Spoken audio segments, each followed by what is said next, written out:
sudah saya katakan tadi ya, masyarakat kan sudah cerdas, semua berpikir secara nalar logika, kan begitu. Ya. Yang namanya orang Nusantara, orang Jawa itu sangat menghormati. Ya, jangankan makam-makam dari para leluhur yang memperjuangkan agama, mendakwahkan agama di Nusantara. Ya, sedangkan makam-makam atau pintu-pintu yang lain saja mereka bangun, mereka buat sebagai tempat di mana mereka bisa mengenang jasa-jasa para pahlawan-pahlawan pendakwah agama di Nusantara ini. Betul, kan betul. Begitu. Sekarang kita berpikir dengan jernih, ya apa iya, ya orang-orang terdahulu itu, ulama-ulama besar di Ampel Surabaya itu akan membiarkan ya makam Sunan Ampel itu yang diziarah itu bukan makam Sunan Ampel yang asli. Nah, ini kan sesuatu yang sudah tidak masuk dalam nalar pemikiran orang-orang yang ahli ilmu dan ahli ibadah. Betul. Ya. Nah, kalau dikatakan itu makam palsu atau bukan makam Sunan Ampel yang sebenarnya itu, nah ini kan menjadi suatu pertanyaan tersendiri. Kan begitu. Berarti Ampel itu dulu terjadi suatu kevakuman, kekosongan yang kembali menjadi hutan rimba sehingga tidak diketahui keberadaannya. Kan begitu ya. Nah, sehingga ketika orang datang ke situ terus ziarah, mereka ziarah semua sendiri dengan mengklaim sendiri masing-masing, tapi kan tidak terjadi ya. Sejarah Ampel itu berkesinambungan, dia tidak pernah terputus ya, dia bersambung terus, ulamanya, kiainya terus bersambung. Yang dengan ketersambungan itu maka Ampel itu masih tetap eksis. Dan ketika Ampel masih tetap eksis, ya banyak para murid-murid beliau dan banyak para generasi dari murid-murid beliau yang ingin mendoakan beliau, ya berziarah ke makam beliau. Ini ketika mereka berziarah sudah semestinya, ya para ulama-ulama besar Ampel, para duliyah-duliyah Sunan Ampel ini tidak mungkin, ya mereka memberitahu atau menunjukkan tempat ziarah Sunan Ampel yang bukan makamnya. Jadi itu sesuatu hal yang sangat mustahil sekali, ya. Karena apa? Karena ulama-ulama terdahulu itu adalah ulama-ulama yang sangat berpegang teguh pada kebenaran, ya. Bukan berpegang pada suatu kedustaan. Jadi tidak mungkin sesuatu itu akan dilakukan oleh ulama-ulama terdahulu. Dan dikatakan lagi akan membongkar marmer, ya. Itu apanya yang dibongkar? Dan begitu. Ya. Apanya? Tujuannya apa membongkar itu? Ya. Dari mana mereka mengetahui hal seperti itu?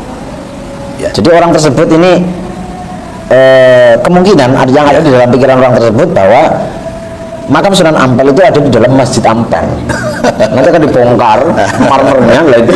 Ini kan pekerjaan orang yang tidak punya pekerjaan lah ya. Ini pekerjaan anak kecil kan begitu. Kalau yang namanya makom, makom makbarohnya kuburannya Sunan Ampel Surabaya itu, ya ketika sudah dimakamkan di tempat itu tidak mungkin makom itu dipindah. Betul. Justru yang menjadi pertanyaan itu di mana sebenarnya letak Masjid Sunan Ampel itu saja.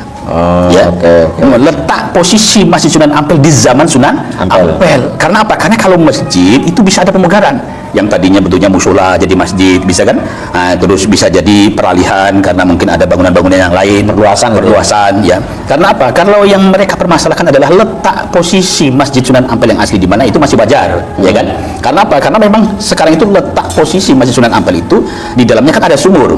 Ya. Betul. Nah, kalau sumur dulu kan tempat wudhu, ya kan? Karena dulu belum ada sanyo kan, berarti kan orang menimba di sumur itu. Ketika menimba di sumur itu, maka dia akan menimba, akan wudhu di tempat itu, ya kan? Nah, kalau sumur itu ada di dalam masjid, maka ketika mereka berwudhu pastinya ada limbah-limbahnya kan?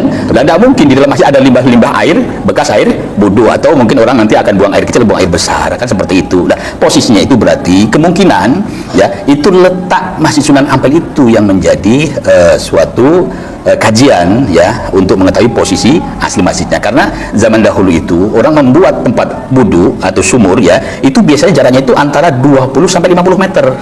Itu begitu. Nah, berarti kalau sumurnya di situ berarti letak Masjid Sunan Ampel itu bisa diperkirakan harusnya berjarak paling tidak antara 20 sampai 50 meter dari sumur itu. Begitu. Jadi ini salah alamat ya, salah alamat. Jadi tidak ada pemindahan makam itu, tidak ada. Apalagi kalau makam Sunan Ampel kok sampai ditutup ya, sampai tertimbun marmer. Nah, ini berarti kan mereka secara tidak langsung juga menduduh orang-orang terdahulu, ulama-ulama Ampel terdahulu itu ulama-ulama yang suladab ya dengan Sunan Ampel ya. Maka saya katakan, saya pesankan kepada orang-orang yang mengirim screenshot kepada Anda ini ya, untuk tidak usah membuat suatu narasi-narasi yang tidak masuk akal lah, yang akan membingungkan umat ya. Nah, nanti kalau ini teruskan nanti akan berhadapan dengan keluarga besar Ampel Surabaya. Karena begini, karena keluarga besar Derajat, keluarga besar Ampel itu tidak pernah mempermasalahkan hal seperti ini. Ya tidak pernah dan tidak mengetahui juga hal-hal seperti ini ya. Karena apa? Karena para zuriyah dari Sunan Ampel itu meyakini datuk-datuk leluhur mereka, leluhur kami itu adalah orang-orang yang memang berjalan teguh di atas pondasi agama Allah Subhanahu wa taala. Jadi tidak mungkinlah mereka akan memberikan informasi kepada para murid atau generasi-generasi muridnya suatu informasi bohong tentang makom Sunan Ampel, dan apalagi sampai menimbun makom Sunan Ampel di dalam masjid. Itu kan perbuatan syu'ul adab, dan itu sesuatu hal yang tidak mungkin dilakukan oleh leluhur kami semuanya. Seperti itu, karena kami mengetahui keilmuan dan amal ibadah mereka, kebenaran mereka yang mereka lakukan demi agama Allah Subhanahu wa taala ini. Seperti itu ya. Yang mengetahui tentang seluk-beluk silsilah riwayat sejarah dari keluarga besar Sunan Ampel itu ya keluarga besar Sunan Ampel sendiri, karena manuskrip itu dipegang oleh para keturunan dari Sunan Ampel itu sendiri ya. Maka saya tanya, siapa orang ini sebenarnya membuat seperti ini ya? Siapa dia? Apakah dia zuriat Sunan Ampel atau bukan? Kalau dia mengaku zuriat Sunan Ampel, silakan tunjukkan data silsilah dia sampai ke Sunan Ampel Surabaya dengan menunjukkan manuskrip abad ke-17 ya. Jangan-jangan saya takutkan dia hanya mengaku-ngaku. Orang yang mengaku zuriat Sunan Ampel, tahu-tahu kita tanya data manuskripnya dia tidak punya ya. Karena kalau kami sudah bergerak ya, itu sangat berhati-hati sekali. Ketika kami sudah bergerak ya terhadap orang-orang yang mengaku zuriat Sunan Ampel Surabaya dengan meminta keabsahan apakah dia itu benar zuriat Sunan Ampel dan harus bisa menunjukkan manuskrip abad ke-17, ternyata dia tidak bisa menunjukkan, maka akan ada langkah-langkah hukum dari keluarga besar Sunan Ampel Surabaya ya. Ini sangat berbahaya ya. Kalau hal ini memang benar adanya, seharusnya itu kan dari keluarga besar Sunan Ampel, dari keluarga besar keturunan Sunan Ampel yang mengetahuinya dahulu ya. Karena riwayat leluhur kami itu kan berada di Ampel Surabaya ya, sampai ke derajat juga ya.